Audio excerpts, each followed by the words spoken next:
ข้าพเจ้ามีชื่อว่านางศิริวัลย์มาจากธนาคาร BBC อยู่แผนกสินเชื่อสบายดีข้าพเจ้าชื่อนางมาลานีเป็นพนักงานมาจากธนาคาร BBC แผนกสินเชื่อ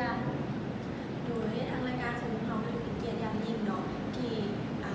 แขกรับเชิญทั้งสองท่านมาให้ความรู้ทางด้านสินเชื่อแก่พวกเราและก็ท่านผู้ชมทางบ้านโดยยินดีและให้เกียรติอย่างยิ่งเช่นกันเจ้าก่อนที่เราจะไปเจาะลึกทางด้านสินเชื่อนั้นเรามาทำความเข้าใจกับสินเชื่อก่อนว่ามันเป็นอย่างไรเจ้าสินเชื่อเป็นความเชื่อใจและความไว้วางใจระหว่างผู้ให้ผู้ยืมและผู้ขอผู้ยืมจึงเห็นให้มีการเข้าผู้ยืมเงินหรือซื้อสินค้าเป็นเงินเชื่อโดยจะนำเงินมาใช้ในอนาคตเจ้าแสดงว่าธนาคารมีความเสี่ยงในการปล่อยสินเชื่อแต่ละครั้งของเจ้าเป็นแล้วพนักงานสินเชื่อพวกเขาเอาแต่ใช้ไล่ในการวิเคราะห์สินเชื่อแต่ละครั้งก่อนที่จะปล่อยพวกเขาต้องวิเคราะห์อย่างละเอียดก่อนจึงจะปล่อยให้ลูกค้าพอยานลูกค้าบ่สามารถนำเงินมาใช้ที่เขากำหนดไว้แล้วความเสี่ยงมีอย่างไรเจ้าความเสี่ยงจะมีอยู่2ประเภทคือความเสี่ยงภายนอกและความเสี่ยงภายในซึ่งในนั้นความเสี่ยงภายนอกจะเกิดมาจาก3ปัจจัยคือ 1. ความเสี่ยงจากสภาพเศรษฐกิจ 2. เกิดมาจากผลกระทบที่มีการเปลี่ยนแปลงความสัมพันธ์กันและ 3. เกิดมาจากคู่แข่งเองโดยช่วยอธิบายสภาพเศรษฐกิจเองว่ามันเป็นยังไงเจ้าสภาพเศรษฐกิจก็คือการเปลี่ยนแปลงของเศรษฐกิจมหาภาคก็คือเศรษฐกิจโลกเศรษฐกิจระดับภาคพื้นระดับประเทศและระดับท้องถิ่นก็คือ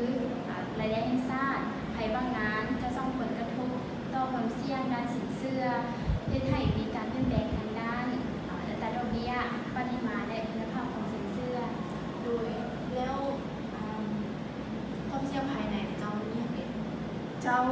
ความเสี่ยงภายในมันมีหลายปัจจัยที่เกิดขึ้นซึ่งเราจะยกมาให้เห็น2ปัจจัยคือการให้สินเชื่อเกินความจำเป็นและการเงินสร้างรายได้